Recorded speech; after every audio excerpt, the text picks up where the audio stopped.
Hi hello. അപ്പോൾ നമ്മൾ കഴിഞ്ഞ ക്ലാസ്സിൽ ഒരു 10 PYQ ഡിസ്കസ് ചെയ്തിട്ടുണ്ടായിരുന്നു അല്ലേ. സോ അതിൻ്റെ ഒരു കണ്ടിന്യൂഷൻ പാർട്ടാണ് ഇന്ന് നമ്മൾ എന്ത് ചെയ്യാൻ പോവാണ്, അതിൻ്റെ ബാക്കിയായിട്ടുള്ള ഒരു 10 ക്വസ്റ്റ്യൻസും കൂടെ ഡിസ്കസ് ചെയ്യാൻ പോവാണ്. സോ നമുക്ക് ക്ലാസ്സിലേക്ക് പോവാം. ഓക്കെ, ഫസ്റ്റ് തന്നെ നമുക്ക് ചോദിച്ചിട്ടുള്ളത് ഒരു ക്രോണോളജി ആണ് അല്ലേ. അതായത് ഫ്രം ഓൾഡസ്റ്റ് ടു ലേറ്റസ്റ്റ് ആണ് നമ്മൾ എഴുതേണ്ടത്.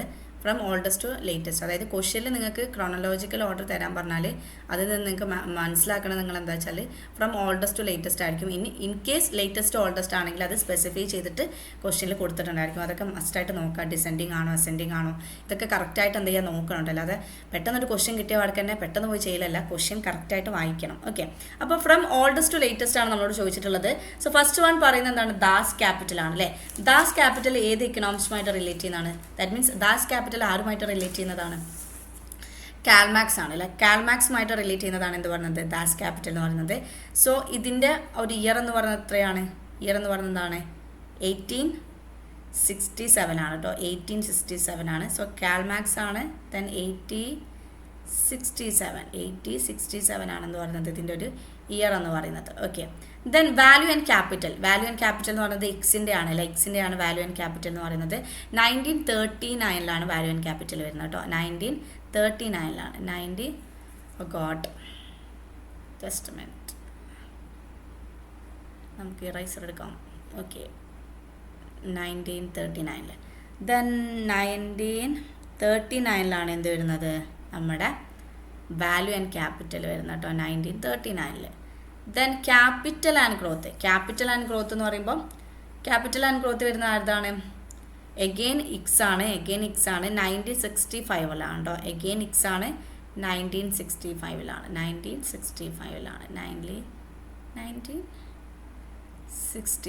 1965 പറയുന്നത് നമ്മുടെ ക്യാപിറ്റൽ ആൻഡ് ഗ്രോത്ത് വരുന്നത്. Then final the accumulation of the capital വരുന്നത് എന്താണ്? അക്യുമുലേഷൻ ക്യാപിറ്റൽ വരുന്നതാണ് ജോൺ റോബിൻസൺ ആണ് കേട്ടോ. ജോൺ റോബിൻസൺ ആണ്.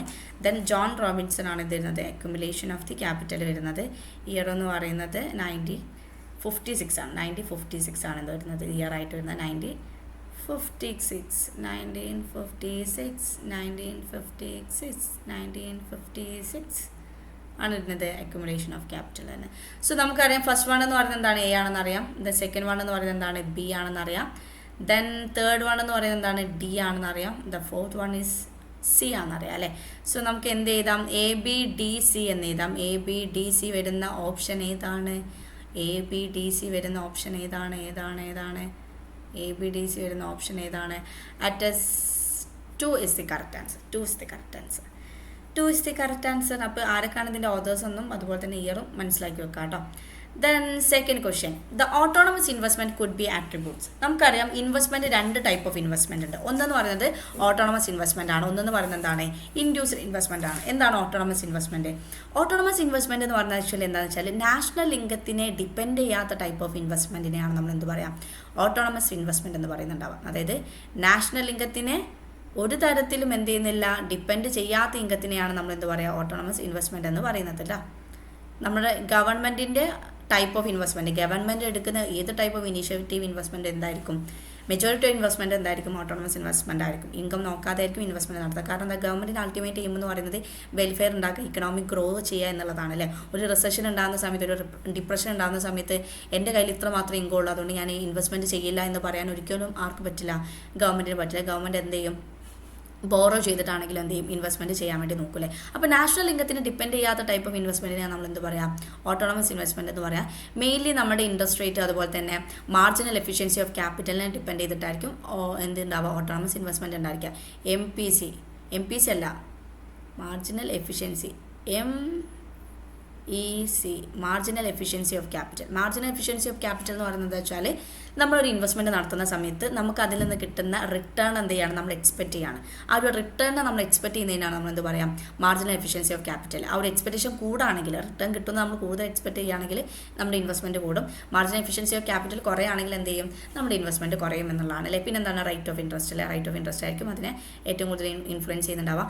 പിന്നെ അതുപോലെ തന്നെ ഫ്യൂച്ചറിൽ വരാൻ പോകുന്ന ടെക്നോളജി, ഫ്യൂച്ചറിൽ ഇന്ന ടെക്നോളജി ഒക്കെ വരാനുള്ള സാധ്യത ഉണ്ട്. അതുകൊണ്ട് തന്നെ ഫ്യൂച്ചറിൽ എന്ത് ചെയ്യാൻ, നല്ല ഗ്രോത്ത് ഉണ്ടാവാനുള്ള സാധ്യത ഉണ്ട്. ഇപ്പോൾ ഇൻവെസ്റ്റ്മെൻറ്റ് നടത്തി കഴിഞ്ഞാൽ കഴിഞ്ഞാൽ സോ ഫ്യൂച്ചറിൽ എന്ത് ചെയ്യാൻ പറ്റും, എനിക്ക് നല്ല രീതിയിൽ എന്ത് ചെയ്യാൻ പറ്റും, വളരാൻ പറ്റും. സോ ചെറിയ ഇൻവെസ്റ്റ്മെൻ്റ് ആണ് ഞാൻ ഇപ്പോൾ നടത്തുന്നതെങ്കിലും നല്ല ടെക്നോളജിയും കാര്യങ്ങളൊക്കെ യൂസ് ചെയ്തിട്ട് എന്ത് ചെയ്യാൻ പറ്റും, എനിക്ക് നല്ല രീതിയിലുള്ള എന്ത് ചെയ്യാൻ പറ്റും, ഒരു റിട്ടേൺ എക്സ്പെക്ട് ചെയ്യാൻ പറ്റും. ഈവൻ ഇപ്പോൾ റിസഷനിലാണെങ്കിൽ കൂടെ, നമ്മളിപ്പോൾ റിസഷനിലോ ഡിപ്രഷനിലാണെങ്കിൽ കൂടെ പുതിയ ടെക്നോളജിക്കലും അതുപോലെ തന്നെ മോഡേണൈസേഷനൊക്കെ കണ്ടിട്ട് നമ്മൾ പറയാണ് നമ്മൾ രക്ഷപ്പെടും എന്ന് നമ്മൾ പറയാണ്. ഇതിനാണ് നമ്മൾ ആക്ച്വലി എന്ന് പറയുന്നത് technological impact on the autonomous investment എന്ന് പറയുന്നത്. സോ അതുപോലെ തന്നെ ടെക്നോളജിക്കൽ ചേഞ്ച്, അതുപോലെ തന്നെ ഇന്നോവേഷൻസ്, അതുപോലെ തന്നെ മോഡേണൈസേഷനൊക്കെ വരുന്ന സമയത്ത് ആക്ച്വലി എന്ത് ചെയ്യും, നമുക്ക് എന്ത് ചെയ്യും, ഒരു എക്സ്പെക്ടേഷൻ കൂടില്ല. എക്സ്പെക്ടേഷൻ കൂടുമ്പോൾ ഓഫ് കോഴ്സ് എന്ത് ചെയ്യും, അത് ഓട്ടോണമസ് ഇൻവെസ്റ്റ്മെൻറ്റ് കൂട്ടും. അപ്പോൾ ഇൻകത്തിന് നാഷണൽ ഇൻകം നോക്കാതെ നമ്മൾ ഇൻവെസ്റ്റ് ചെയ്യുന്നത് നമ്മൾ ഓട്ടോണമസ് ഇൻവെസ്റ്റ്മെൻറ്റ് എന്ന് പറയുന്നത്. മെജോറിറ്റി ഓഫ് ഇൻവെസ്റ്റ്മെൻറ്റ് എടുക്കുന്നത് ഗവൺമെൻറ് ആയിരിക്കും. എന്നാൽ എന്തായിരിക്കും, പ്രൈവറ്റ് സെക്ടർ ആയിരിക്കും അധികം എന്ത് ചെയ്യുന്നുണ്ടാവുക, ഓട്ടോണമസ് ഇൻവെസ്റ്റ്മെൻറ്റ് അതേ എടുക്കില്ല. പക്ഷേ എപ്പോഴും നമുക്ക് പറയാൻ പറ്റില്ല, ചില പ്രൈവറ്റ് കമ്പനികൾ എന്ത് ചെയ്യാം, ഓട്ടോണമസ് ഇൻവെസ്റ്റ്മെൻറ്റ് എടുക്കുന്നതും ഉണ്ടായിരിക്കും. അപ്പോൾ കംപ്ലീറ്റ് നമുക്ക് എടുക്കില്ല എന്ന് പറയാൻ പറ്റില്ല. കുറച്ചൊക്കെ എന്ത് ചെയ്യുന്നുണ്ടാവാം, പ്രൈവറ്റ് കമ്പനീസും എന്ത് ചെയ്യുന്നുണ്ടാവാം, ഓട്ടോണമസ് ഇൻവെസ്റ്റ്മെൻറ്റ് എടുക്കുന്നുണ്ടായിരിക്കാം. അതുപോലെ തന്നെ ഗവൺമെൻറ് ഇൻവെസ്റ്റ്മെൻറ്റ് തന്നെ ഇൻഡ്യൂസ്ഡ് ആയിട്ട് വരുന്നതും ഉണ്ടായിരിക്കാം. ഓക്കെ, അപ്പോൾ മെജോറിറ്റി ഓഫ് കേസിൽ നമ്മൾ ഓട്ടോണമസ് ഇൻവെസ്റ്റ്മെൻറ്റ് പറയുന്നുണ്ടാവാം ഗവൺമെൻറ്റിൻ്റെ ഇനീഷ്യേറ്റീവ് ആയിട്ടാണ് പറയുക. കാരണം മെജോറിറ്റി ഓഫ് ഓട്ടോണമസ് ഇൻവെസ്റ്റ്മെൻറ്റ് എടുക്കുന്നത് ആരായിരിക്കും, എന്തായിരിക്കും, ഗവൺമെൻറ് ആയിരിക്കും. കാരണം നാഷണൽ ഇൻകം നോക്കാതെയാണ് അവർ ഇൻവെസ്റ്റ്മെൻറ്റ് ചെയ്യുന്നുണ്ടാവുക. ദെൻ എഗെയിൻ വരുന്നതാണ് induced investment. Induced investment again വരുന്നതാണ് എന്ത് പറയുന്നത്, ഇൻഡ്യൂസ്ഡ് ഇൻവെസ്റ്റ്മെൻറ്റ്. എന്താണ് ഇൻഡ്യൂസ്ഡ് ഇൻവെസ്റ്റ്മെൻറ്റ്? നാഷണൽ ഇൻകം നോക്കിയിട്ട് നമ്മൾ ഇൻവെസ്റ്റ്മെൻറ്റ് നടത്തുക. ഇതിനാണ് നമ്മൾ എന്ത് പറയുക, ഇൻഡ്യൂസ്ഡ് ഇൻവെസ്റ്റ്മെൻറ്റ് എന്ന് പറയുന്നത്. ഫോർ എക്സാമ്പിൾ, ഇപ്പോൾ ഒരു ഗവൺമെൻറ്റിനെ സംബന്ധിച്ചുള്ള ഗവൺമെൻറ് പറയുകയാണ്, ഇപ്പോൾ എനിക്ക് എന്തുണ്ട് 100 crores എന്തുണ്ട് നാഷണൽ ഇൻകം ഉണ്ട്.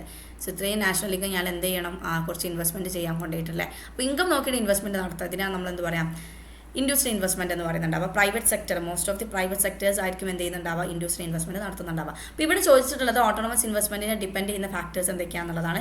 ഓഫ് കോഴ്സ് നമ്മൾ പറഞ്ഞ പോലെ തന്നെ ടെക്നോളജി വരുന്നുണ്ട്, അതുപോലെ തന്നെ നമ്മുടെ എക്സ്പെക്ടേഷൻ അല്ലേ, MECയും ടെക്നോളജിയും വരുന്നുണ്ട് അല്ലേ, MECയും അതുപോലെ തന്നെ ടെക്നോളജി. പിന്നെ ഇൻട്രസ്റ്റ് റേറ്റും ഇൻവെസ്റ്റ്മെൻറ്റ് തമ്മിലുള്ള റിലേഷൻഷിപ്പ് എത്രയാണ്, നെഗറ്റീവ് ആണ് അല്ലേ. ഇൻട്രസ്റ്റ് റേറ്റ് കൂടുന്ന സമയത്ത് നമ്മൾ എന്ത് ചെയ്യും, ഇൻവെസ്റ്റ്മെൻറ്റ് എന്ത് ചെയ്യും, നമ്മൾ കുറയ്ക്കും അല്ലേ. ഇൻട്രസ്റ്റ് റേറ്റ് കൂടുന്ന സമയത്ത് എന്ത് ചെയ്യും, നമ്മൾ എന്ത് ചെയ്യും, ഇൻവെസ്റ്റ്മെൻറ്റ് കുറയ്ക്കും. ഇൻട്രസ്റ്റ് റേറ്റ് കൂടുമ്പോൾ നമ്മൾ എന്ത് ചെയ്യും, ഇൻവെസ്റ്റ്മെൻറ്റ് കുറയ്ക്കും. അതുപോലെ തന്നെ ഇൻട്രസ്റ്റ് റേറ്റ് കൂടുന്ന സമയത്താണെങ്കിലോ, ഇൻട്രസ്റ്റ് റേറ്റ് കൂടുന്ന സമയത്ത് ഇൻവെസ്റ്റ്മെൻറ്റ് കുറയ്ക്കുകയും ഇൻട്രസ്റ്റ് റേറ്റ് കുറയുന്ന സമയത്താണെങ്കിൽ ഇൻവെസ്റ്റ്മെൻറ്റ് നമ്മൾ എന്ത് ചെയ്യും, കൂട്ടുകയും ചെയ്യും അല്ലേ. അപ്പോൾ there is inverse relationship between interest rate and investment. So level of the national income ഒരിക്കലും എന്തിൽ വരില്ല, ഓട്ടോണമസ് ഇൻവെസ്റ്റ്മെൻറ്റിൽ വരില്ല. അത് എന്തിലായിരിക്കും വരുന്നുണ്ടാവുക, നമ്മുടെ ഇൻഡ്യൂസ്ഡ് ഇൻവെസ്റ്റ്മെൻറ്റിലായിരിക്കും വരുന്നുണ്ടാവുക. സോ ഇതിൻ്റെ കറക്റ്റ് ആൻസർ ആയിട്ട് വരുന്നത് ഏതാണ്, ഇതിൻ്റെ കറക്റ്റ് ആൻസർ ആയിട്ട് വരുന്നതാണ് ഇതിന് ഇൻഡ്യൂസ്ഡ് ഇൻവെസ്റ്റ്മെൻറ്റ് ആയിരിക്കും ഉണ്ടാവുക. ഇതിൻ്റെ കറക്റ്റ് ആൻസർ ആയിട്ട് വരുന്നത് AB is the correct answer. The third one is the correct answer. And the 13th question. The disguised unemployment is present in India. Agriculture productivity at a margin is close to 0. നമ്മൾ ഒരുപാട് തവണ discuss ചെയ്തിട്ടുള്ള, അതായത് ഇതിൽ നിന്നൊരു particular question നമ്മൾ വന്നിട്ടില്ലെങ്കിൽ കൂടെ നമ്മൾ അവിടെ ഇവിടെയൊക്കെ ആയിട്ട് എന്ത് ചെയ്തിട്ടുണ്ട്, ഡിസ്കൈസ്ഡ് അൺഎംപ്ലോയ്മെൻറ്റിനെ കുറിച്ചിട്ട് പഠിച്ചിട്ടുണ്ട് അല്ലേ. ഡിസ്കൈസ്ഡ് അൺഎംപ്ലോയ്മെൻറ്റ് എന്ന് പറയുന്നത് ആക്ച്വലി എന്താണെന്ന് വെച്ചാൽ, നമ്മളൊരു സെക്ടർ എടുക്കുന്ന സമയത്ത്, ഒരു തൊഴിൽ മേഖല എടുക്കുന്ന സമയത്ത് അവിടെ ആവശ്യമുള്ളതിനേക്കാൾ കൂടുതൽ ലേബേഴ്സ് പണിയെടുക്കുന്നുണ്ടെങ്കിൽ അതാണ് ബേസിക്കലി ഡിസ്കൈസ്ഡ് അൺഎംപ്ലോയ്മെൻറ്റ്. പ്രത്യേകിച്ച് അങ്ങനെ അഡീഷണൽ ആയിട്ട് ലേബറിനെ വെച്ചുകൊണ്ട് നമുക്ക് എന്തെങ്കിലും ഗുണം ഉണ്ടോ എന്ന് ചോദിച്ചു കഴിഞ്ഞാൽ ഒരു ഗുണവുമില്ല. That means marginal productivity of labour എന്ന് പറയുന്നത് എന്താണ്, 0 ആയിരിക്കും. മാർജിനൽ പ്രൊഡക്ടിവിറ്റി ഓഫ് ലേബർ എന്ന് പറഞ്ഞാൽ 0 ആയിരിക്കും. അതായത് മാർജിനൽ പ്രൊഡക്ടിവിറ്റി ഓഫ് ലേബർ എന്ന് പറയുന്നത് എന്താണ്, അഡീഷണൽ ആയിട്ടുള്ള ലേബറിനെ നമ്മൾ എന്ത് ചെയ്യാണ്, കൂട്ടുന്ന സമയത്ത്, അഡീഷണൽ ആയിട്ടുള്ള ലേബറിനെ നമ്മൾ ഇൻകോപ്പറേറ്റ് ചെയ്യുന്ന സമയത്ത് അതിൽ നിന്ന് കിട്ടുന്ന എന്താണ്, അഡീഷണൽ ഔട്ട്പുട്ടിനെയാണ് നമ്മൾ ആക്ച്വലി എന്ന് പറയുന്നത് മാർജിനൽ പ്രൊഡക്ടിവിറ്റി ഓഫ് ലേബർ എന്ന് പറയുന്നത്. അപ്പോൾ എന്ത് ചെയ്യാണ്, ഇപ്പോൾ നമ്മൾ അഗ്രികൾച്ചർ സെക്ടർ എത്തുന്ന സമയത്ത് എന്ത് ചെയ്യും, ഇപ്പോൾ അവിടെ കൊയ്ത്തുണ്ടായിരിക്കാം, അതുപോലെ തന്നെ നിലം ഉഴുതു മറിയുന്നവരുണ്ടായിരിക്കും. അപ്പം എന്ത് ചെയ്യും, ഒരു നാട്ടിലുള്ള മെജോറിറ്റി ഓഫ് ആളുകൾ എന്ത് ചെയ്യാണ്, ഇന്ന് നിലം ഉഴുതുന്നുണ്ട്, അപ്പോൾ നിങ്ങൾക്ക് താല്പര്യം ഉണ്ടെങ്കിൽ വരാമെന്നുള്ള രീതിയിൽ എന്ത് ചെയ്യണം, നമ്മൾ വിളിച്ച് വരുത്താമെന്ന് വിചാരിക്കാം. എക്സാക്ട്ലി ചിലർ എന്ത് ചെയ്യുന്നുണ്ടാവില്ല, അവിടെ നോക്കി നിൽക്കുന്നതായിരിക്കും. ചിലപ്പോൾ ഒരു മണ്ണോ ഒരു മണ്ണിൻ്റെ കട്ടയോ അങ്ങോട്ടും ഇങ്ങോട്ടും എറിഞ്ഞൊക്കെ കളിക്കുന്നുണ്ടായിരിക്കും. അവർ ചിലപ്പോൾ എന്ത് ചെയ്യുന്നുണ്ടാവില്ല, ആ ഒരു പണിയിൽ ഇൻവോൾവ് ആവുന്നുണ്ടാവില്ല. പക്ഷേ എല്ലാവരും അങ്ങനെ ആണെന്നല്ല, നല്ല രീതിയിൽ വർക്ക് ചെയ്യുന്ന എംപ്ലോയീസ് ഉണ്ട്. എന്നാൽ എക്സ്ട്രാ കുറച്ച് വരാൻ പറഞ്ഞ ആളുകൾ എന്ത് ചെയ്യുന്നില്ല, ജസ്റ്റ് ഒന്ന് നോക്കി നിൽക്കുക, അല്ലെങ്കിൽ എന്താണ് ജോബ് എടുക്കുന്ന പോലെ എന്ത് ചെയ്യാണ്, ജസ്റ്റ് ആക്ട് ചെയ്യാമെന്ന് വിചാരിക്കുക. അവരെ കൊണ്ട് എന്ത് ചെയ്യുന്നില്ല, എക്സ്ട്രാ അഡീഷണലി നമ്മൾ ഹയർ ചെയ്തിട്ടുള്ള ലേബേഴ്സിനെ കൊണ്ട് എന്തില്ല, ആക്ച്വലി നമുക്കൊരു തരത്തില്ല മാർജിനൽ പ്രൊഡക്റ്റും അഡീഷണൽ ആയിട്ടുള്ള പ്രൊഡക്റ്റും നമുക്ക് ഉണ്ടാക്കാൻ പറ്റുന്നില്ല. അപ്പോൾ മാർജിനൽ പ്രൊഡക്റ്റ് ഓഫ് ലേബർ എന്ന് പറയുന്നത് എന്തായിരിക്കും, 0 ആയിരിക്കും. അതായത് അഡീഷണൽ ായിട്ട് നമ്മൾ ഹയർ ചെയ്തിട്ടുള്ള ലേബേഴ്സിൽ നിന്ന് നമുക്ക് കിട്ടുന്ന അഡീഷണൽ ഔട്ട്പുട്ട് എന്ന് പറയുന്നത് 0 ആയിരിക്കും കേട്ടോ. അപ്പോൾ ഇവിടെ എന്തായിരിക്കും, ഡിസ്കൈസ്ഡ് അൺഎംപ്ലോയ്മെൻറ്റിൽ എന്തായിരിക്കും, മാർജിനൽ പ്രൊഡക്റ്റ് ഓഫ് ലേബർ എന്തായിരിക്കും, 0 ആയിരിക്കും. അഗ്രികൾച്ചർ സെക്ടറാണ് എന്ന് പറയുന്നത് ഡിസ്കൈസ്ഡ് അൺഎംപ്ലോയ്മെൻറ്റിൻ്റെ ഏറ്റവും ഇമ്പോർട്ടൻ്റ് ആയിട്ടുള്ളൊരു എക്സാമ്പിൾ എന്ന് പറയുന്നത്. സോ ആക്ച്വലി എന്താണ്, അഡീഷണൽ ആയിട്ട് നമ്മൾ ഹയർ ചെയ്തിട്ടുള്ള ലേബേഴ്സിൽ നിന്ന് നമുക്ക് കിട്ടുന്ന അഡീഷണൽ ഔട്ട്പുട്ട് 0 ആയിരിക്കും. ആ ഒരു അഡീഷണൽ ലേബേഴ്സ് എന്തായിരിക്കും, അൺഎംപ്ലോയിഡ് ആയിരിക്കും. That is called the disguised unemployment. So 2 is the correct answer. Both A and R the true and the R is the, sorry, 2 അല്ല 1 is the correct answer. So 1 അങ്ങനെയാണ് correct answer ആയിട്ട് വരുന്നത്. The both A and R is the true and the R is the correct explanation of. R is the correct explanation of A അല്ലേ? എന്താണ്? Both A and R is true and R is the correct explanation of A. എന്താ ചെയ്യണം? നമ്മൾ രണ്ട് statement എന്ത് ചെയ്യണം? Correct ആണോ നോക്കണം. അത് രണ്ടാമത്തെ സ്റ്റേറ്റ്മെൻറ്റ് ഒന്നാമത്തെ സ്റ്റേറ്റ്മെൻറ്റിനെ സപ്പോർട്ട് ചെയ്യുന്നുണ്ടോ എന്നും കൂടെ നമ്മൾ നോക്കണം. സോ കിട്ടിയിട്ടുണ്ടല്ലോ. Okay. Then 14th question. Analyze the variance is carried out of. അതായത് വേരിയൻസ് കാണാൻ വേണ്ടി നമ്മൾ യൂസ് ചെയ്യുന്ന ടെസ്റ്റ് ഏതാണെന്നാണ് ചോദിച്ചിട്ടുള്ളത്. സോ ടി ടെസ്റ്റ് നമുക്കറിയാം, രണ്ട് സാമ്പിൾ മീൻസ് തമ്മിലുള്ള എന്തെയാണ് റിലേഷൻഷിപ്പ് പറയാൻ വേണ്ടിയിട്ടാണ് ആക്ച്വലി നമ്മൾ എന്ത് പറയുന്നത്, അത് തമ്മിൽ സിഗ്നിഫിക്കൻറ്റ് ഡിഫറൻസ് ഉള്ളതൊക്കെ പറയാൻ വേണ്ടിയിട്ടാണ് ആക്ച്വലി നമ്മൾ എന്ത് പറയുന്നത്, ടി ടെസ്റ്റ് യൂസ് ചെയ്യുന്നത്. സോ ബിലോ 30 സാമ്പിൾസിൻ്റെ കേസിലാണ് ഇത് ആപ്ലിക്കബിൾ ആയിട്ടുള്ളത് അല്ലേ. ബിലോ 30 സാമ്പിൾസിൻ്റെ കേസിലാണ് ഇത് ആപ്ലിക്കബിൾ ആയിട്ടുള്ളത്. ദെൻ എബോ 30 സാമ്പിൾസ് വരുന്ന സമയത്താണ് നമ്മൾ എന്ത് യൂസ് ചെയ്യുന്നുണ്ടാവുക, ZX നമ്മൾ യൂസ് ചെയ്യുന്നുണ്ടാവുക അല്ലേ. എബോ 30 സാമ്പിൾസ് വരുന്ന സമയത്താണ് നമ്മൾ എന്ത് ചെയ്യുന്നുണ്ടാവുക, ഡാറ്റ വരുന്ന സമയം എബോ 30 ഡാറ്റ വരുന്ന സമയത്താണ് നമ്മൾ എന്ത് ചെയ്യുന്നുണ്ടാവുക, ZTest യൂസ് ചെയ്യുന്നുണ്ടാവുക. ബിലോ എന്ത് ചെയ്യുന്നുണ്ട്, ഡാറ്റ ബിലോ 30 ആവുന്ന സമയത്താണ് ആക്ച്വലി നമ്മൾ എന്ത് പറയുന്നുണ്ടാവുക, എന്ത് യൂസ് ചെയ്യുന്നുണ്ടാവുക, ബിലോ 30 സാമ്പിൾസ്. ദാറ്റ് മീൻസ് ഡാറ്റയാണ് ഇവിടെ ഉദ്ദേശിക്കുന്നത് കേട്ടോ. ഡാറ്റൻ്റെ കേസ് എടുക്കുന്ന സമയത്ത് എന്ത് ചെയ്യാണ്, എബോ 30 ഡാറ്റ വരുന്ന സമയത്ത് നമ്മൾ എന്ത് ചെയ്യും, ZTexും അതുപോലെ തന്നെ ബിലോ 30 ഡാറ്റ വരുന്ന സമയത്ത് നമ്മൾ എന്ത് ചെയ്യും, ടി ടെസ്റ്റുമാണ് യൂസ് ചെയ്യുന്നുണ്ട്. അവർ രണ്ടുപേരും എന്ത് ചെയ്യാണ്, സാമ്പിൾ മീൻസിന് തമ്മിലുള്ള ഒരു സിഗ്നിഫിക്കൻസ് ഡിഫറൻസ് ഉണ്ടോ ഇതൊക്കെ നോക്കാൻ വേണ്ടിയിട്ടാണ് യൂസ് ചെയ്യുന്നത്. ഓക്കെ. അപ്പോൾ ഡാറ്റ എന്നുള്ളത് മനസ്സിലാക്കിയേക്കൊണ്ട് ഡാറ്റ 30 കൂടുതൽ വരാണെങ്കിൽ ZTexും അതുപോലെ തന്നെ ഡാറ്റ എന്ത് ചെയ്യാണ് 30 താഴെ വരാണെങ്കിൽ ടി ടെസ്റ്റുമാണ് നമ്മൾ യൂസ് ചെയ്യുന്നുണ്ടാവുക. ദെൻ കൈ സ്ക്വയർ നമ്മൾ യൂസ് ചെയ്യുന്നുണ്ടാവുക ആട്രിബ്യൂട്ട്സിൻ്റെ കേസിലാണ് നമ്മൾ എന്ത് ചെയ്യുന്നുണ്ടാവുക, കൈ സ്ക്വയർ യൂസ് ചെയ്യുന്നുണ്ടാവുക. ഓഫ് കോഴ്സ് F-test ആണ് നമ്മൾ എന്തിനു വേണ്ടിയിട്ട് യൂസ് ചെയ്യുന്നുണ്ടാവുക, വേരിയൻസ് എന്ത് ചെയ്യുന്നുണ്ട് മെഷർ ചെയ്യാൻ വേണ്ടിയിട്ട് നമ്മൾ യൂസ് ചെയ്യുന്നുണ്ടാവുക. അല്ലെങ്കിൽ വേരിയൻസിൻ്റെ ആ ഒരു ടെസ്റ്റും കാര്യങ്ങളൊക്കെ നോക്കാൻ വേണ്ടിയിട്ടാണ് ആക്ച്വലി നമ്മൾ എന്ത് ചെയ്യുന്നുണ്ടാവുക, F-test യൂസ് ചെയ്യുന്നുണ്ടാവുക. വേരിയൻസുകൾ തമ്മിൽ ഡിഫറൻസ് ഉണ്ടോ ഇതൊക്കെ അറിയാൻ വേണ്ടിയിട്ടാണ് നമ്മൾ എന്ത് ചെയ്യുന്നുണ്ടാവുക, F-test എന്ത് ചെയ്യുന്നുണ്ടാവുക, യൂസ് ചെയ്യുന്നുണ്ടാവുക. So 4th one is correct answer. Then who among the following economics are the associated with the balanced growth doctrine? നമുക്കറിയാം ഇക്കണോമിക്കൽ ഗ്രോത്ത്, ഡെവലപ്മെൻറ്റൽ എക്കണോമിക്സിലേക്ക് വരുന്ന സമയത്ത് ഇക്കണോമിക്കൽ ഗ്രോത്ത് പഠിക്കുന്ന സമയത്ത് ഒരുപാട് തിയറീസ് നമ്മൾ പഠിക്കുന്ന സമയത്ത് ആക്ച്വലി നമ്മൾ കാണുന്ന ഒരു രണ്ട് ടൈപ്പ് ഓഫ് തിയറീസ് ആണ്. ഒന്ന് ബാലൻസ്ഡ് ഗ്രോത്തും അതുപോലെ തന്നെ ഇംബാലൻസ്ഡ് ഗ്രോത്തും. എന്താണ് balanced growth? What's the meaning of balanced growth? ആരൊക്കെയാണ് ബാലൻസ്ഡ് ഗ്രോത്തിൽ വരുന്നത്? ആരൊക്കെയാണ് ബാലൻസ്ഡ് ഗ്രോത്ത് വരുന്നത്? ബേസിക്കലി നമ്മൾ ബാലൻസ്ഡ് ഗ്രോത്ത് എന്നത് പറയുന്നത് എന്താണെന്ന് വെച്ചാൽ നമ്മൾ എന്ത് ചെയ്യാണ്, സൈമൾട്ടേനിയസ്ലി അറ്റ് സെയിം ടൈം എന്ത് ചെയ്യാണ് എല്ലാ സ്ഥലത്തും നമ്മൾ എന്ത് ചെയ്യുന്നുണ്ട്, ഇൻവെസ്റ്റ്മെൻറ്റ് നടത്തുന്നുണ്ടെങ്കിൽ ആ ഒരു ടൈപ്പ് ഓഫ് എന്ത് ചെയ്യാണ് ഗ്രോത്തിനെയാണ്, അല്ലെങ്കിൽ ആ ഒരു ടൈപ്പ് ഓഫ് ഇൻവെസ്റ്റ്മെൻറ്റ്, ആ ഒരു ടൈപ്പ് ഓഫ് ഗ്രോത്ത് എന്ത് ചെയ്യാണ്, ഗ്രോത്ത് സ്റ്റിമുലേറ്റ് ചെയ്യുന്നതിനാണ് നമ്മൾ എന്ത് പറയുന്നത്, ആക്ച്വലി ബാലൻസ്ഡ് ഗ്രോത്ത് എന്ന് പറയുന്നത് കേട്ടോ. അതായത് സൈമൾട്ടേനിയസ്ലി ഇക്കണോമിക്കിലുള്ള എല്ലാ സെക്ടറിലും എന്ത് ചെയ്യാണ് ഒരേപോലെ ഇൻവെസ്റ്റ്മെൻറ്റ് നടത്തിയിട്ട് എന്ത് ചെയ്യുക ഇക്കണോമിക് ഗ്രോത്ത് ഉണ്ടാക്കുന്നതിനാണ് നമ്മൾ എന്ത് പറയുന്നത്, ബാലൻസ്ഡ് ഗ്രോത്ത് എന്ന് പറയുന്നത്.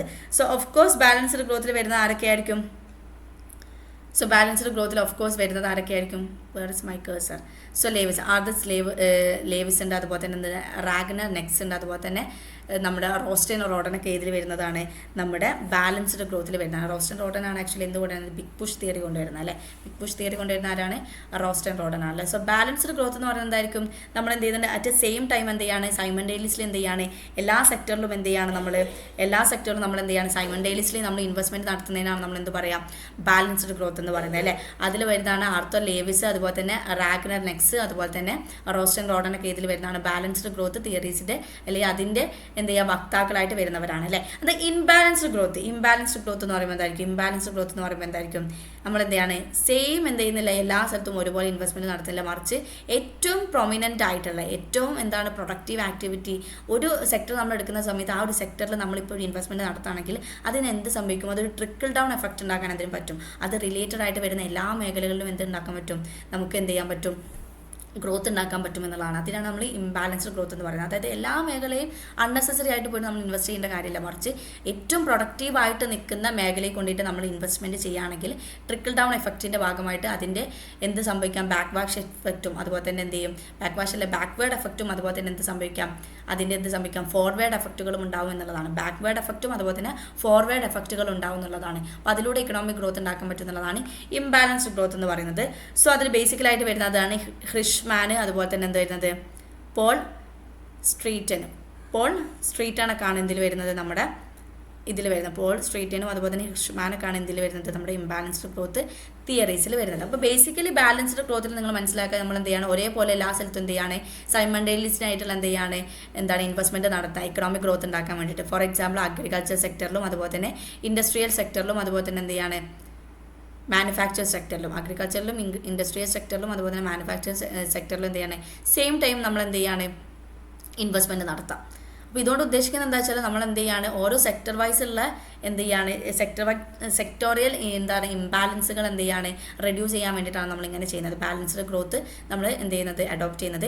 ഇനി ഇംബാലൻസ് ഗ്രോത്ത് എന്ന് പറയുമ്പോൾ എന്ത് ചെയ്യാണ്, ഫോർ എക്സാമ്പിൾ ഏറ്റവും പ്രൊമിനൻ്റ് ആയിട്ട് കിടക്കുന്ന ഒരു മേഖലയെ കൊണ്ടിട്ട് നമ്മൾ എന്ത് ചെയ്യും, നമ്മൾ ഇൻവെസ്റ്റ് ചെയ്യാണ്. ഫോർ എക്സാമ്പിൾ ഇപ്പോൾ സ്റ്റീലാണെന്ന് വിചാരിക്കാം. സ്റ്റീൽ ഇൻഡസ്ട്രി കൊണ്ടിട്ട് എന്ത് ചെയ്യണം, നമ്മൾ ഇൻവെസ്റ്റ്മെൻറ്റ് ചെയ്യുന്ന സമയത്ത് അതിലെന്ത് സംഭവിക്കുന്നത് വെച്ചാൽ, സ്റ്റീൽ കൊണ്ടിട്ട് ഇൻവെസ്റ്റ്മെൻറ്റ് ചെയ്യുന്ന സമയത്ത് അതിന് ബാക്ക്വേർഡ് എഫക്റ്റും ഉണ്ടായിരിക്കും, അതുപോലെ തന്നെ എന്തുണ്ടായിരിക്കും, ഫോർവേഡ് എഫക്റ്റ് ഉണ്ടായിരിക്കും.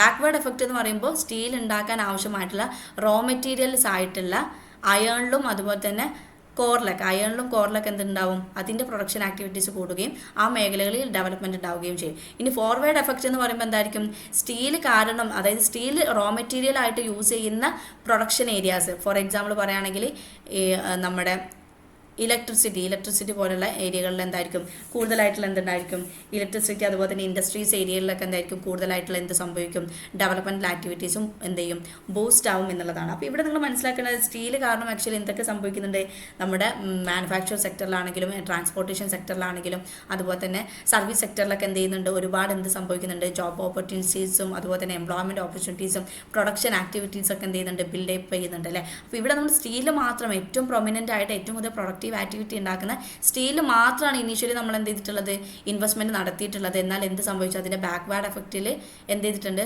അതിൻ്റെ ബാക്ക്വേർഡ് എഫക്റ്റിൽ എന്ത് സംഭവിച്ചിട്ടുണ്ട്, അതിൻ്റെ റോ മെറ്റീരിയൽസ് മേഖലയിൽ പ്രൊഡക്ഷൻ ആക്ടിവിറ്റീസ് കൂടി. ഫോർവേഡ് എഫക്റ്റിൽ ആ സ്റ്റീൽ എന്തൊക്കെ മേഖലയിൽ നമ്മൾ റോ മെറ്റീരിയൽസ് ആയിട്ട് യൂസ് ചെയ്യുന്ന അവിടെയും പ്രൊഡക്ഷൻ ആക്ടിവിറ്റീസ് നടക്കുന്നുണ്ട്. സോ അങ്ങനെ നമുക്ക് എന്ത് ചെയ്യാൻ പറ്റും, ഇക്കണോമിക് ഗ്രോത്ത് ഉണ്ടാക്കാൻ പറ്റും എന്നാണ് പറയുന്നത്. ഹിർഷ്മാനും അതുപോലെ തന്നെ പോൾ സ്ട്രീറ്റനും ആണ് എന്ത് പറയുന്നത്, ഇംബാലൻസ് ഗ്രോത്തിൻ്റെ വക്താക്കളായിട്ട് വരുന്നത്.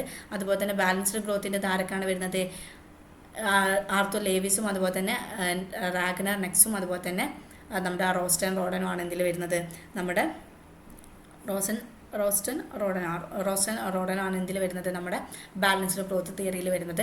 സോ ഇതിൽ ഏതൊക്കെയായിരിക്കും കറക്റ്റ് ആൻസർ ആയിട്ട് വരുന്നുണ്ടാവും, അതിന് കറക്റ്റ് ആൻസർ ആയിട്ട് വരുന്നത് ആൻഡ് എ ആൻഡ് ഡി ആണ്. So the first one is correct answer, first one ആണ് ഇതിൻ്റെ കറക്റ്റ് ആൻസർ ആയിട്ട് വരുന്നത്. ദെൻ 60th ക്വസ്റ്റ്യൻ, അപ്പോൾ in the market rate of interest fall when which of the following is happen. ഇവിടെ നിങ്ങൾ മനസ്സിലാക്കിക്കേണ്ട ഒരു കാര്യം എന്താ വെച്ചാൽ, ഇപ്പോൾ തമ്മിലുള്ള റിലേഷൻഷിപ്പ് ഞാൻ പറഞ്ഞുതരാം. ഇൻട്രസ്റ്റ് റേറ്റും അതുപോലെ തന്നെ ബോണ്ട് ഈൽഡും തമ്മിൽ എന്തായിരിക്കും, പോസിറ്റീവ് റിലേഷൻഷിപ്പ് ആയിരിക്കും. ഒന്ന് കൂടുമ്പോൾ മറ്റേത് കൂടും, ഒന്ന് കുറയുമ്പോൾ മറ്റേത് കുറയുന്നു. ഇനി ഇൻട്രസ്റ്റ് റേറ്റും അതുപോലെ തന്നെ ബോണ്ട് പ്രൈസും എന്തായിരിക്കും, നെഗറ്റീവ് റിലേഷൻഷിപ്പ് ആവും. ഒന്ന് കൂടുന്ന സമയത്ത് മറ്റേത് എന്ത് ചെയ്യും, കുറയാണ് ചെയ്യുന്നത്. ഇൻട്രസ്റ്റ് റേറ്റും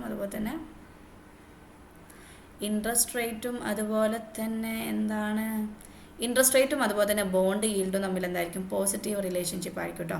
ഇൻട്രസ്റ്റ് റേറ്റും ബോണ്ട് ഈൽഡും തമ്മിലൊരു പോസിറ്റീവ് റിലേഷൻഷിപ്പ് ആയിരിക്കും. അതുപോലെ തന്നെ ഇൻട്രസ്റ്റ് റേറ്റും അതുപോലെ തന്നെ എന്താണ്, നമ്മുടെ ബോണ്ട് പ്രൈസും തമ്മിൽ എന്തായിരിക്കും, നെഗറ്റീവ് റിലേഷൻഷിപ്പ് ആയിരിക്കും.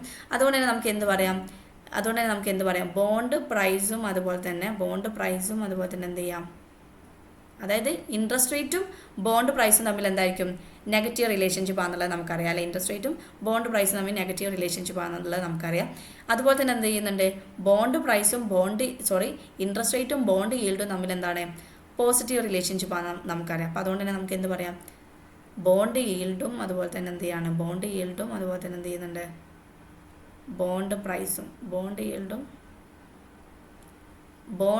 അതുപോലെ തന്നെ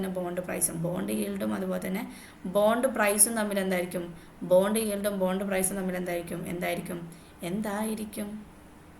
എന്ത് റിലേഷൻഷിപ്പ് ആയിരിക്കും, ബോണ്ട് ഈൽഡും ബോണ്ട് പ്രൈസും തമ്മിൽ എന്ത് റിലേഷൻഷിപ്പ് ആയിരിക്കും, ഇറ്റ്സ് നെഗറ്റീവ് റിലേഷൻഷിപ്പ് ആണ് കേട്ടോ.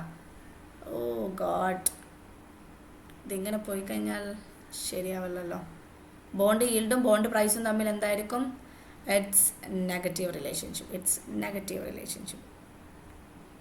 Yes, yes we made. അപ്പോൾ നമ്മളോട് ക്വസ്റ്റ്യൻ ചോദിച്ചിട്ടുള്ളത് market rate of interest follow ചെയ്യാണ്. അപ്പോൾ ഇൻട്രസ്റ്റ് ഫോളോ ചെയ്യുമ്പോൾ എന്തൊക്കെ സംഭവിക്കും? ഇൻട്രസ്റ്റ് ഫോളോ ചെയ്യുന്ന സമയത്ത് എന്ത് ഫോളോ ചെയ്യും? ബോണ്ട് ഈൽഡ് ഫോളോ ചെയ്യും അല്ലേ? There is A direct relationship between bond yield and interest rate rate. So bond yield എന്ത് ചെയ്യും? കുറയും. ഇൻട്രസ്റ്റ് റേറ്റ് കുറയുന്ന സമയത്ത് ബോണ്ട് ഈൽഡ് കുറയുന്നു. ഇനി ഇൻട്രസ്റ്റ് റേറ്റ് കുറയുന്ന സമയത്ത് എന്ത് സംഭവിക്കും? ബോണ്ട് പ്രൈസ് എന്ത് ചെയ്യും? ഇൻക്രീസ് ചെയ്യില്ലേ? There is a inverse relationship between bond price and എന്താണ്? Bond price and interest rate. Bond price and interest rate. There is inverse relationship between bond price and interest rate. Yes, bond പ്രൈസും അതുപോലെ തന്നെ എന്ത് ചെയ്യാണ്? നമ്മുടെ interest rate തമ്മിൽ എന്തായിരിക്കും? Inverse relationship ആയിരിക്കും. ഞാൻ പെട്ടെന്ന് അവിടെ BY കണ്ടപ്പോൾ ഞാൻ BP ആണെന്ന് ആലോചിച്ചു. അപ്പോൾ ഞാൻ പറഞ്ഞത് തെറ്റാണെന്ന് ആലോചിച്ചു. ഓക്കെ, അപ്പോൾ ഇവിടെ എന്താണ്? ഇൻട്രസ്റ്റ് റേറ്റും അതുപോലെ തന്നെ ബോണ്ട് ഈൽഡും തമ്മിൽ എന്തായിരിക്കും? ഡയറക്റ്റ് റിലേഷൻഷിപ്പ് ആയിരിക്കും. ഇൻട്രസ്റ്റ് റേറ്റ് കുറയുമ്പോൾ ബോണ്ട് ഈൽഡ് കുറയും, ഇൻട്രസ്റ്റ് റേറ്റ് കൂടുമ്പോൾ ബോണ്ട് ഈൽഡ് കൂടും. അതുപോലെ തന്നെ ഇൻട്രസ്റ്റ് റേറ്റും ബോണ്ട് പ്രൈസും തമ്മിൽ എന്തായിരിക്കും? പോസിറ്റീവ് അല്ല, ഇറ്റ്സ് നെഗറ്റീവ് റിലേഷൻഷിപ്പ്. പഠിച്ചാൽ മാറിപ്പോകുന്നുണ്ടല്ലോ. എന്താണ്? ബോണ്ട് പ്രൈസും ഇൻട്രസ്റ്റ് റേറ്റും തമ്മിൽ എന്തായിരിക്കും? ഇറ്റ്സ് നെഗറ്റീവ് റിലേഷൻഷിപ്പ് ആയിരിക്കും. എന്തായിരിക്കും? ഇൻട്രസ്റ്റ് റേറ്റ് കുറയുമ്പോൾ ബോണ്ട് പ്രൈസ് കൂടുകയും ഇൻട്രസ്റ്റ് റേറ്റ് കൂടുമ്പോൾ ബോണ്ട് പ്രൈസ് കുറയുകയും ചെയ്യുന്നത്. അപ്പോൾ ഇൻട്രസ്റ്റ് റേറ്റ് ഫോളോ ആവാന്ന് പറയുമ്പോൾ എന്തായിരിക്കും? ബോണ്ട് ഈൽഡും എന്തായിരിക്കും? ഫോളോ ആവാണ്. അപ്പോൾ എന്തായിരിക്കും? ബോണ്ട് പ്രൈസ് എന്തായിരിക്കും? ഇൻക്രീസ് ആവാണ് ചെയ്യുന്നത്. അപ്പോൾ ഇവിടെ ബോണ്ട് പ്രൈസ് ഇൻക്രീസ് ആവാം, ബോണ്ട് ഈൽഡ് ഫോളോ ആവാം. അതായിരിക്കും നമ്മുടെ ആൻസർ ആയിട്ട് വരുന്നത്. 3 is the correct answer. Bond price will rise and the bond yield will fall. 3 is the correct answer. Then 70th question. In classical model, investment demand is regarded as autonomous of the change in the income or the unemployment. It is a wage price flexibility which bring the full employment in the classical model. So ഇതിൻ്റെ 2 സ്റ്റേറ്റ്മെൻറ്റുകൾ correct ആണോ എന്നുള്ളത് നമ്മൾ ആദ്യം നോക്കണം. ഇതിൽ second statement എന്ത് ചെയ്യാണ്? Correct ആണെന്നുള്ളത് നമുക്ക് എന്ത് ചെയ്യാൻ പറ്റും? വളരെ സിമ്പിളി നമുക്ക് കണ്ടുപിടിക്കാൻ പറ്റും. കാരണം എന്താണ്? ക്ലാസിക്കൽ ബിലീവ് ചെയ്യുന്നത് അതുപോലെ തന്നെ വേജ് പ്രൈസ് അതുപോലെ തന്നെ ഇൻട്രസ്റ്റ് റേറ്റ് ഫ്ലെക്സിബിലിറ്റി ആണ് അല്ലേ? Wage price interest rate flexibility ആണ്. ഈ മൂന്നും കൂടെ ചേർന്നിട്ടാണ് ആക്ച്വലി എന്ത് സംഭവിപ്പിക്കുന്നത്? എങ്ങാനും ഒരു അണ്ടർ എംപ്ലോയ്മെൻറ്റ് വരാണെങ്കിൽ അതിനെ ഫുൾ എംപ്ലോയ്മെൻറ്റിലേക്ക് എത്തിക്കുന്ന ആരായിരിക്കും? ഈ 3 ഇമ്പോർട്ടൻറ്റ് ഫാക്ടേഴ്സ് ആയിരിക്കും അല്ലേ? അപ്പോൾ ഫുൾ എംപ്ലോയ്മെൻ്റ് ആണ് ക്ലാസിക്കൽസ് ഏറ്റവും സ്ട്രോങ്ലി ബിലീവ് ചെയ്യുന്ന ഏറ്റവും മെയിൻ പില്ലർ എന്ന് പറയുന്നത്. അതായത് പ്രിവെയിലിംഗ് ആയിട്ടുള്ള വേജ് റേറ്റിൽ ജോബ് അവൈലബിൾ ആണ്. ആ ഒരു വേജ് റേറ്റ് അക്സെപ്റ്റ് ചെയ്തിട്ട് എല്ലാവരും പണിയെടുക്കാൻ ഓക്കെയാണ്. ഇതിനെയാണ് നമ്മൾ എന്ത് പറയുന്നത്? നമ്മുടെ ഫുൾ എംപ്ലോയ്മെൻറ്റ് എന്ന് പറയുന്നത്. ഇൻ കേസ് എന്തെങ്കിലും ഒരു അൺഎംപ്ലോയ്മെൻറ്റ് അവിടെ വരാണെങ്കിൽ അതൊരു തരം എന്താണ്? വളണ്ടറി അൺഎംപ്ലോയ്മെൻറ്റ് ആയിരിക്കും എന്നുള്ളതാണ് ക്ലാസിക്കൽസ് പറയുന്നത്. അതായത് മനഃപൂർവ്വം ഒരാൾ എന്ത് ചെയ്യാണ്? പണി എടുക്കാതിരിക്കുന്ന ഒരു സിറ്റുവേഷൻ അല്ല, അതൊരിക്കലും പണി കിട്ടാത്തൊരു സിറ്റുവേഷൻ ആയിരിക്കില്ല. അപ്പോൾ ചെറിയൊരു ഷോർട്ട് ടൈം ടെമ്പററി പീരീഡ് ആയിട്ട് ഇനിയൊരു കൈൻഡ് ഓഫ് അൺഎംപ്ലോയ്മെൻറ്റ് അവിടെ ഉണ്ടാവാൻ സാധ്യത, ഒരു പോസിബിലിറ്റി ഉണ്ടെങ്കിൽ അതെന്തായിരിക്കും? വളണ്ടറി അൺഎംപ്ലോയ്മെന്റ് ആയിരിക്കും. മനഃപൂർവ്വം പണിയെടുക്കാതിരിക്കുന്ന ഒരു അൺഎംപ്ലോയ്മെന്റ് ആയിരിക്കും ഉണ്ടാവുന്നതാണ് ക്ലാസിക്കൽസ് പറയുന്നത്. അപ്പോൾ സെക്കൻഡ് സ്റ്റേറ്റ്മെന്റ് കറക്റ്റ് ആണല്ലേ? എന്ത് ചെയ്യാൻ പറ്റും? വേജ് ഫ്ലെക്സിബിലിറ്റിയോടെ നമുക്ക് എന്ത് ചെയ്യാൻ പറ്റും? ഫുൾ എംപ്ലോയ്മെന്റിലേക്ക് എത്തിക്കാൻ പറ്റും. ഫോർ എക്സാമ്പിൾ എന്ത് ചെയ്യാണ്? ഇപ്പം എന്താ ചെയ്യുന്നുണ്ട്? അണ്ടർ എംപ്ലോയ്മെൻ്റ് ആണെന്ന് വിചാരിക്കുക, അല്ലെങ്കിൽ അൺഎംപ്ലോയ്മെൻറ്റ് ഇക്കോണമി ഫേസ് ചെയ്യുന്നുണ്ടെന്ന് വിചാരിക്കുക. അപ്പോൾ എന്ത് ചെയ്യും? നമ്മൾ എന്ത് ചെയ്യും? ക്ലാസിക്കൽസ് എന്ത് ചെയ്യും? വേജ് റേറ്റ് എന്ത് ചെയ്യും? കുറയ്ക്കും. ക്ലാസിക്കൽസ് എന്ത് ചെയ്യും? കുറയ്ക്കും. വേജ് റേറ്റ് കുറയ്ക്കുന്ന സമയത്ത് എന്ത് സംഭവിക്കും? എന്ത് സംഭവിക്കും? ലേബേഴ്സിൻ്റെ ഡിമാൻഡ് കൂടും അല്ലേ? ലേബേഴ്സിൻ്റെ ഡിമാൻഡ് കൂടുമ്പോൾ എന്ത് ചെയ്യും? അവരെന്ത് ചെയ്യും? കൂടുതലായിട്ട് ഹയർ ചെയ്യും അല്ലേ? അവർ ഹയർ ചെയ്യുന്നത് എന്ത് ചെയ്യും? കൂടും. ഡിമാൻഡ് കൂടുന്ന സമയത്ത് എന്ത് ചെയ്യും? അവർ ഹയർ ചെയ്യുന്നത് കൂടുക എന്ന് പറയുമ്പോൾ ആക്ച്വലി എന്താ സംഭവിക്കുന്നത്? അവർ ഹയർ ചെയ്യുന്നത് കൂടുക എന്ന് പറയുമ്പോൾ കൂടുതൽ എന്ത് ചെയ്യും? പ്രൊഡക്ഷൻ ആക്ടിവിറ്റീസിലേക്ക് യൂസ് ചെയ്യും. ദാറ്റ് മീൻസ് നമ്മൾ എന്ത് ചെയ്യും? അണ്ടർ എംപ്ലോയ്മെൻറ്റ് എന്ന് പറയുന്ന ഒരു പ്രോബ്ലത്തെ നമ്മൾ സോൾവ് ചെയ്യുകയും നമ്മൾ എന്ത് ചെയ്യും? ഫുൾ എംപ്ലോയ്മെൻറ്റിലേക്ക് വരികയും ചെയ്യുന്നു അല്ലേ? അണ്ടർ എംപ്ലോയ്മെൻറ്റ് എന്ന് പറയുന്ന ഒരു പ്രോബ്ലത്തെ സോൾവ് ചെയ്യുകയും നമ്മൾ ഫുൾ എംപ്ലോയ്മെൻറ്റിലേക്ക് വരികയും ചെയ്യും. അപ്പോൾ ഇവിടെ ഒരു അണ്ടർ എംപ്ലോയ്മെൻറ്റ് വന്ന സമയത്ത് വേജിൽ വരുന്ന മാറ്റം കൊണ്ടാണ് നമ്മൾ എന്ത് ചെയ്തിട്ടുള്ളത്? ഫുൾ എംപ്ലോയ്മെൻറ്റിലേക്ക് അതിനെ എത്തിച്ചിട്ടുള്ളത്. അതുകൊണ്ട് തന്നെ വേജിന് നമുക്ക് എന്ത് ചെയ്യാൻ പറ്റും? ഇക്കണോമിക് കണ്ടീഷൻ അനുസരിച്ച് എന്ത് ചെയ്യാൻ പറ്റും? ചേഞ്ച് ചെയ്യാൻ പറ്റും എന്നുള്ളതാണ് ക്ലാസിക്കൽസ് പറയുന്നത്. സെക്കൻഡ് സ്റ്റേറ്റ്മെൻറ്റ് കറക്റ്റാണ്. ദെൻ ഫസ്റ്റ് സ്റ്റേറ്റ്മെൻറ്റ് ആണ് നമ്മൾ നോക്കേണ്ടത്. എന്താണ് first statement? In classical model investment demand is regard as A autonomous of the change in the income of the employment. നമുക്ക് കംപ്ലീറ്റ്ലി പറയാൻ പറ്റില്ല എന്താണ് ക്ലാസിക്കൽ മോഡൽ ഓഫ് ഇൻവെസ്റ്റ്മെൻറ്റ് എന്ന് പറയുന്നത് എന്താണ് ഓട്ടോണമസ് ആണെന്നുള്ളത് നമുക്ക് എന്ത് ചെയ്യാൻ പറ്റില്ല, കംപ്ലീറ്റ്ലി നമുക്ക് പറയാൻ പറ്റില്ല. അപ്പോൾ അതുകൊണ്ട് തന്നെ എന്താണ് ഫസ്റ്റത്തെ സ്റ്റേറ്റ്മെൻറ്റ് എന്ന് പറയുന്നത് എന്താണ് ഇൻകറക്റ്റ് ആണെന്ന് നമുക്ക് പറയാം കേട്ടോ. അതായത് കംപ്ലീറ്റ്ലി എന്താണ് ക്ലാസിക്കൽ സ്കൂൾ ഓഫ് തോട്ട് എടുക്കുന്ന സമയത്ത് അവിടെ ഇൻവെസ്റ്റ്മെൻറ്റ് എന്ന് പറയുന്നത് ഓട്ടോണമസ് ഇൻവെസ്റ്റ്മെൻറ്റ് ആണെന്ന് നമുക്ക് പറയാൻ പറ്റില്ല. അവിടെ പലപ്പോഴും പ്രൈവറ്റ് പ്രോഫിറ്റും അതുപോലെ തന്നെ പ്രൈവറ്റ് എൻറ്റിറ്റീസും വരാനുള്ള സാധ്യത കൂടുതലാണ്. അതുകൊണ്ട് തന്നെ നമുക്ക് എന്ത് ചെയ്യാൻ പറ്റില്ല, ഒരിക്കലും എന്ത് ചെയ്യാൻ പറ്റില്ല, കംപ്ലീറ്റ്ലി അതൊരു ഓട്ടോണമസ് ഇൻവെസ്റ്റ്മെൻറ്റ് ആണെന്ന് നമുക്ക് പറയാൻ പറ്റില്ല. So first statement is incorrect ആണ്. സോ ഇതിൻ്റെ കറക്റ്റ് ആൻസർ എന്ന് പറയുന്നത് first is fall and the R is true. അപ്പോൾ ഇങ്ങനെ സ്റ്റേറ്റ്മെൻറ്റ് ആൻഡ് അസേഷൻ ക്വസ്റ്റ്യൻ വരുന്ന സമയത്ത് രണ്ട് സ്റ്റേറ്റ്മെൻറ്റ് അത് ട്രൂ ആണോ എന്ന് ആദ്യം നോക്കുക. ദെൻ സെക്കൻഡ് സ്റ്റേറ്റ്മെൻറ്റ് ഫസ്റ്റ് സ്റ്റേറ്റ്മെൻറ്റിനെ സപ്പോർട്ട് ചെയ്യുന്നുണ്ടോ എന്നും കൂടെ നമ്മൾ എന്ത് ചെയ്യുക, ചെക്ക് ചെയ്യുക. Okay, then 18th question displacement effect. നമ്മൾ ഒരു തവണ നമ്മളൊരു ക്വസ്റ്റ്യൻ ഇത് ഡിസ്കസ് ചെയ്തിട്ടുണ്ടായിരുന്നു. സോ നമ്മൾ പബ്ലിക് എക്സ്പെൻഡിച്ചർ തിയറീസിലേക്ക് വരുന്ന സമയത്ത് അല്ലെ പബ്ലിക് എക്സ്പെൻഡിച്ചർ തിയറിയിലേക്ക് വരുന്ന സമയത്ത് നമുക്കറിയാം പീകോക്ക് വൈസ്മാൻ ആണ് എന്ത് ചെയ്തിട്ടുള്ളത് ഈ ഒരു എഫക്റ്റുകളെ കുറിച്ച് എന്ത് ചെയ്തിട്ടുള്ളത് എക്സ്പ്ലെയിൻ ചെയ്യുന്നത് അല്ലേ. പബ്ലിക് എക്സ്പെൻഡിച്ചർ തിയറിയിലേക്ക് വരുന്ന സമയത്ത് പീകോക്ക് വൈസ്മാൻ ആണ് ആക്ച്വലി എന്ത് ചെയ്തിട്ടുള്ളത് എഫക്റ്റുകളെ കുറിച്ചിട്ട് എന്ത് ചെയ്തിട്ടുള്ളത് എക്സ്പ്ലെയിൻ ചെയ്തിട്ടുള്ളത്. അദ്ദേഹം എന്തൊക്കെ പറയുന്നുണ്ട്, ഡിസ്പ്ലേസ്മെൻറ്റ് എഫക്റ്റ് പറയുന്നുണ്ട്, അതുപോലെ തന്നെ ഇൻസ്പെക്ഷൻ എഫക്റ്റ് പറയുന്നുണ്ട്, പിന്നെ അതുപോലെ തന്നെ എന്ത് പറയുന്നുണ്ട്, കോൺസെൻട്രേഷൻ എഫക്റ്റ് പറയുന്നുണ്ട് അല്ലേ. എന്താണ് കോൺസെൻട്രേഷൻ എഫക്റ്റ്? കോൺസെൻട്രേഷൻ എഫക്റ്റ് പറയുന്നത് എന്താ വെച്ചാൽ ഒരു സെൻട്രൽ ഗവൺമെൻറ് എന്ത് ചെയ്യാണ് ഇക്കണോമിക്കൽ ഗ്രോത്തിന് വേണ്ടിയിട്ട് ഒരു പ്രോഗ്രാം ലോഞ്ച് ചെയ്യുകയാണെങ്കിൽ അല്ലെങ്കിൽ ഒരു ആക്ടിവിറ്റി നടപ്പിലാക്കുകയാണെങ്കിൽ അത് മോർ എന്തായിരിക്കും എഫക്റ്റീവ് ആവും എന്തിനേക്കാൾ സ്റ്റേറ്റ് ഗവൺമെൻറ്റെയും അതുപോലെ തന്നെ ലോക്കൽ ഗവൺമെൻറ് നടത്തുന്ന പ്രോഗ്രാമിനേക്കാൾ കൂടുതൽ എന്തായിരിക്കും എഫക്റ്റീവ് ആയിരിക്കും എന്ന് പറയുന്നത് സെൻട്രൽ ഗവൺമെൻറ് നടത്തുന്ന ആക്ടിവിറ്റീസ്. ഇതിനാണ് നമ്മളെന്ത് പറയാം കോൺസെൻട്രേഷൻ എഫക്റ്റ് എന്ന് പറയുന്നത്. കോൺസെൻട്രേറ്റ് ചെയ്യാതെ നമ്മൾ എന്ത് ചെയ്യുക സെൻട്രലിലേക്ക് എന്ത് ചെയ്യുക കൂടുതലായിട്ട് കോൺസെൻട്രേറ്റ് ചെയ്യപ്പെടുക. ഇതിനാണ് എന്ത് പറയുന്നത് കോൺസെൻട്രേഷൻ എഫക്റ്റ് എന്ന് പറയുന്നത്. അതായത് ഇക്കണോമിയിൽ എന്തെങ്കിലും തരത്തിലുള്ള ഡിസ്റ്റർബൻസ് ഉണ്ടാവുകയാണെങ്കിൽ അതിനെന്ത് ചെയ്യും നമ്മൾ അതിനെ റിക്കവർ ചെയ്ത് കൊണ്ടുവരാൻ വേണ്ടിയിട്ട് നമ്മൾ എന്ത് ചെയ്യും ഒരുപാട് ആക്ടിവിറ്റീസ് എന്ത് ചെയ്യും ഗവൺമെൻറ്റിൻ്റെ ഭാഗത്തു നിന്ന് എന്ത് ചെയ്യും നമ്മൾ എടുക്കില്ല, നമ്മൾ ഇനീഷ്യേറ്റീവ് ചെയ്ത് എടുക്കും. അപ്പോൾ ഇങ്ങനെ ആക്ടിവിറ്റീസ് എടുക്കുന്ന സമയത്ത് ഇക്കണോമിക് ഗ്രോത്തിന് വേണ്ടിയിട്ട് പ്രോഗ്രാംസുകളും കാര്യങ്ങളൊക്കെ നമ്മൾ എന്ത് ചെയ്യുന്ന ലോഞ്ച് ചെയ്യുന്ന സമയത്ത് സെൻട്രൽ ഗവൺമെൻറ് നടത്തുന്ന ആക്ടിവിറ്റീസ് എന്തിനേക്കാൾ എഫക്റ്റീവ് ആയിരിക്കും സ്റ്റേറ്റ് ഗവൺമെൻറ്റിൻ്റെയും ലോക്കൽ ഗവൺമെൻറ് നടത്തുന്ന ആക്ടിവിറ്റീസിനേക്കാൾ മോർ എഫക്റ്റീവ് ആയിരിക്കും. ഇതിനാണ് നമ്മൾ എന്ത് പറയുന്നുണ്ടാവുക കോൺസെൻട്രേഷൻ എഫക്റ്റ് എന്ന് പറയുന്നത് അല്ലേ. പിന്നെ വരുന്നതാണ് എന്ത് പറയുന്നത് ഇൻസ്പെക്ഷൻ എഫക്റ്റ് എന്ന് പറയുന്നത്. എന്താണ് ഇൻസ്പെക്ഷൻ എഫക്റ്റ്? ഫോർ എക്സാമ്പിൾ ഇക്കണോമിയിൽ എന്തെങ്കിലും തരത്തിലുള്ള ഡിസ്റ്റർബൻസ് ഉണ്ടാവുകയാണെങ്കിൽ എന്ത് സംഭവിക്കും? സെയിം ടൈം എന്ത് ചെയ്യും ഗവൺമെൻറ്റും അതുപോലെ തന്നെ പബ്ലിക്കും എന്ത് ചെയ്യും അതിനെക്കുറിച്ച് എന്ത് ചെയ്യും അന്വേഷിക്കും. എന്താണ് ബേസിക്കായിട്ട് ഇക്കണോമി ഇപ്പോൾ എന്ത് ചെയ്യുന്നത് ഫേസ് ചെയ്യുന്ന പ്രോബ്ലം എന്നുള്ള എന്ത് ചെയ്യും രണ്ടുപേരും എന്ത് ചെയ്യും ഇൻസ്പെക്ഷനിലേക്ക് പോവുകയാണ് ചെയ്യുന്നത്. അപ്പോൾ ഫൈനലി അവർ കണ്ടെത്താണ് എന്താണ് ഗവൺമെൻറ്റിൻ്റെ റവന്യൂ എന്ന് പറയുന്നത് ഗവൺമെൻറ്റിൻ്റെ റവന്യൂ എന്ന് പറയുന്നത് എന്തല്ല അഡ്വക്കേറ്റ് അല്ല എന്തിനെ മീറ്റ് ചെയ്യാൻ വേണ്ടിയിട്ട് ഗവൺമെൻറ് എക്സ്പെൻഡിച്ചറിനെ മീറ്റ് ചെയ്യാൻ വേണ്ടിയിട്ട് എന്തല്ല അഡ്വക്കേറ്റ് അല്ല എന്നുള്ളത് അവർ തിരിച്ചറിയാം. ദാറ്റ് മീൻസ് ഗവൺമെൻറ് എക്സ്പെൻഡിച്ചർ എന്തിനേക്കാൾ കൂടുതലാണ് ഗവൺമെൻറ് റവന്യൂവിനേക്കാൾ കൂടുതലാണെന്നുള്ളത് അവർ മനസ്സിലാക്കുകയാണ്. ദെൻ എന്ത് ചെയ്യും അത് സോൾവ് ചെയ്യാനുള്ള കാര്യങ്ങൾ എന്ത് ചെയ്യും അവർ ചെയ്ത് തുടങ്ങും എന്നുള്ളതാണ്. ഇതിലാണ് നമ്മൾ എന്ത് പറയുന്നത് ഇൻസ്പെക്ഷൻ എഫക്റ്റ് എന്ന് പറയുന്നത്. Then finally the displacement effect എന്ന് പറയുന്നത് എന്താ വെച്ചാൽ ഇക്കണോമിയിൽ എന്തെങ്കിലും തരത്തിലുള്ള ഡിസ്റ്റർബൻസ് ഉണ്ടാവുകയാണെങ്കിൽ പണ്ടത്തെ എന്താണ് ഗവൺമെൻറ് എക്സ്പെൻഡിച്ചറിൽ നിന്നോ അല്ലെങ്കിൽ പണ്ടത്തെ ഗവൺമെൻറ് റവന്യൂവിൽ നിന്നോ എന്ത് ചെയ്യാണ് പുതിയൊരു ഫോം ഓഫ് ഗവൺമെൻറ് എക്സ്പെൻഡിച്ചർ അല്ലെങ്കിൽ പുതിയൊരു version of government expenditure or റവന്യൂയിലേക്ക് നമ്മൾ വരുന്നതിനാണ് നമ്മൾ എന്ത് പറയാം ഡിസ്പ്ലേസ്മെൻറ്റ് എഫക്റ്റ് എന്ന് പറയാം. ഫോർ എക്സാമ്പിൾ എന്താണ് ഇക്കണോമിക് ഡിസ്റ്റർബൻസ് ഉണ്ടാകുന്ന പറയുമ്പോൾ ഇപ്പോൾ ഇന്ത്യ എന്ത് ചെയ്യുന്നുണ്ട് വാർ ഫേസ് ചെയ്യുന്നുണ്ടെന്ന് വിചാരിക്കുക. ഈ വാർ ഫേസ് ചെയ്യുന്ന സമയത്ത് ഗവൺമെൻറ്റിന് എന്ത് ചെയ്യണം ഗവൺമെൻറ് എക്സ്പെൻഡിച്ചർ കൂട്ടാൻ വേണ്ടിയിട്ട് ഗവൺമെൻറ് എന്ത് ചെയ്യും ചിലപ്പോൾ ടാക്സ് റേറ്റ് കൂട്ടും അല്ലേ. പണ്ടത്തെ ടാക്സ് റേറ്റിൽ നിന്ന് എന്ത് ചെയ്യും പുതിയൊരു ടാക്സ് റേറ്റിലേക്ക് എന്ത് ചെയ്യും ഗവൺമെൻറ് എന്ത് ചെയ്യും ഷിഫ്റ്റ് ആവും. ഈ ഒരു എഫക്റ്റിനാണ് ആക്ച്വലി നമ്മൾ എന്ത് പറയുന്നത് ഡിസ്പ്ലേസ്മെൻറ്റ് എഫക്റ്റ് എന്ന് പറയുന്നത്. ഇതേപോലെ തന്നെ എന്താണ് വാർ വരുന്ന സമയത്ത് ആളുകളുടെ കയ്യിൽ ഇൻകം ഇല്ല, റിസഷൻ്റെ സിറ്റുവേഷനാണ്, ഡിപ്രഷൻ്റെ സിറ്റുവേഷനാണ്. അപ്പോൾ ഗവൺമെൻറ് എന്ത് ചെയ്യണം പുതിയൊരു എക്സ്പെൻഡിച്ചർ എന്ത് ചെയ്യണം നടപ്പിലാക്കണം, ഗവൺമെൻറ് എക്സ്പെൻഡിച്ചർ കൂട്ടണം. അപ്പോൾ പണ്ടത്തെ ആ ഒരു ഗവൺമെൻറ് എക്സ്പെൻഡിച്ചർ ലെവലിൽ നിന്ന് എന്ത് ചെയ്യണം പുതിയൊരു ഗവൺമെൻറ് എക്സ്പെൻഡിച്ചർ ലെവലിലേക്ക് എന്ത് ചെയ്യാണ് ഗവൺമെൻറ് എന്ത് ചെയ്യണം മൂവ് ഓൺ ചെയ്യാണ് ചെയ്യുന്നത്. അപ്പോൾ പണ്ടത്തെ ലെവലോ ഓൾഡർ ലെവൽ ഓഫ് എക്സ്പെൻഡിച്ചറിൽ നിന്ന് പബ്ലിക് എക്സ്പെൻഡിച്ചറിൽ നിന്നോ ടാക്സ് റേറ്റിൽ നിന്നോ ഓർ റവന്യൂ നിന്ന് നമ്മൾ എന്ത് ചെയ്യാണ് പുതിയൊരു ഫോം ഓഫ് എക്സ്പെൻഡിച്ചർ പബ്ലിക് എക്സ്പെൻഡിച്ചറിലേക്കോ ടാക്സേഷനിലോ ഗവൺമെൻറ് റവന്യൂയിലേക്കോ നമ്മൾ മൂവ് ഓൺ ചെയ്യുന്നതിനാണ് നമ്മൾ എന്ത് പറയുന്നുണ്ടാവുക ഡിസ്പ്ലേസ്മെൻറ്റ് എഫക്റ്റ് എന്ന് പറയുന്നത്. പലപ്പോഴും ചിലപ്പോൾ എന്ത് സംഭവിക്കാം നമുക്ക് പുതിയതായിട്ട് വന്നിട്ടുള്ള ആ ഒരു മാറ്റത്തോട് ചിലപ്പോൾ എന്ത് ചെയ്യാം നമ്മൾ അക്സെപ്റ്റബിൾ ആവാം, അല്ലെങ്കിൽ നമുക്ക് അക്സെപ്റ്റ് ചെയ്യാൻ പറ്റാത്തൊരു സിറ്റുവേഷൻ ആയിരിക്കും. അല്ലെങ്കിൽ ഇപ്പോൾ ടാക്സ് റേറ്റ് ആണെങ്കിൽ ടാക്സ് റേറ്റ് കൂട്ടുന്ന സമയത്ത് ചിലപ്പോൾ നമുക്ക് നല്ല ഇൻകം പ്രോസസ്സിങ് ഉണ്ടെങ്കിൽ നമുക്കത് അക്സെപ്റ്റബിൾ ആയിരിക്കും അല്ലേ. പിന്നെ ഗവൺമെൻറ് എക്സ്പെൻഡിച്ചർ കൂട്ടാന്ന് പറയുമ്പോൾ നമുക്ക് എന്തായിരിക്കും അക്സെപ്റ്റബിൾ ആയിരിക്കും അല്ലേ. അപ്പോൾ എന്തായിരിക്കും ചിലപ്പോൾ നമുക്ക് അക്സെപ്റ്റ് ആവുന്ന സിറ്റുവേഷൻ ആവാം, അല്ലെങ്കിൽ നമുക്ക് അക്സെപ്റ്റ് അല്ലാത്തൊരു സിറ്റുവേഷനിലേക്ക് മൂവ് ഓൺ ചെയ്യാം. അപ്പോൾ ഡിസ്പ്ലേസ്മെൻറ്റ് എഫക്റ്റ് എന്ന് പറയുന്നത് ഒന്നുമില്ല, എക്കണോമിക് ഡിസ്റ്റർബൻസ് ഉണ്ടാകുന്ന സമയത്ത് നമ്മൾ എന്ത് ചെയ്യും പണ്ടത്തെ ഓൾഡർ ഫോം ഓഫ് പബ്ലിക് എക്സ്പെൻഡിച്ചറും അതുപോലെ റവന്യൂ ഓർ ടാക്സിൽ നിന്ന് എന്ത് ചെയ്യും നമ്മളെ പുതിയൊരു എന്ത് ചെയ്യും ന്യൂ ഫോമിലേക്ക് എന്ത് ചെയ്യും ഹയർ ലെവലിലേക്ക് എന്ത് ചെയ്യും നമ്മൾ മൂവ് ഓൺ ചെയ്യില്ലേ. ഇതിനാണ് ആക്ച്വലി നമ്മൾ എന്ത് പറയുന്നത് ഡിസ്പ്ലേസ്മെൻറ്റ് എഫക്റ്റ് എന്ന് പറയുന്നത്. Two is a correct answer. The movement from the older level of the public expenditure and the taxation to the newer and the higher ലെവലിലേക്ക് എന്ത് ചെയ്യാം നമ്മൾ മൂവ് ഓൺ ചെയ്യില്ലേ. ന്യൂ ലെവലിലേക്ക് നമ്മൾ എന്ത് ചെയ്യണം മൂവ് ഓൺ ചെയ്യുക. ഒന്നിക്ക് നമ്മൾ എന്ത് ചെയ്യും പബ്ലിക് എക്സ്പെൻഡിച്ചർ എന്ത് ചെയ്യും കൂട്ടും, അല്ലെങ്കിൽ എന്ത് ചെയ്യും ടാക്സേഷൻ റേറ്റ് എന്ത് ചെയ്യും കൂട്ടും. ടാക്സേഷൻ റേറ്റ് കൂട്ടാന്ന് പറയുമ്പോൾ എന്തായിരിക്കും റവന്യൂ റേറ്റ് കൂട്ടുക എന്നുള്ള കേട്ടോ. റവന്യൂ റേറ്റ് കൂട്ടാനുള്ള മാർഗ്ഗങ്ങൾ നോക്കും. അപ്പോൾ എക്സ്പെൻഡിച്ചർ ടാക്സേഷൻ അല്ലെങ്കിൽ ടാക്സേഷന് പകരം റവന്യൂ എന്ന് ചോദിച്ചു കഴിഞ്ഞാലും it's correct. So 2 is a correct answer. Peacock വൈസ്മാൻ്റെ എഫക്റ്റ് ആണ് പറയുന്നത്. Okay, 19th question. Which amongst the following is not the source of the income of the RBI income അല്ലാത്തത് ഏതാണെന്നാണ് ചോദിക്കുന്നത്. Investment on the government bonds held for the conducting open market operation. കറക്റ്റാണ്, നമ്മൾ monetary പോളിസിയിൽ കണ്ടിട്ടുണ്ട്. Income from the investment in the foreign currency asset, അതും കറക്റ്റാണ്.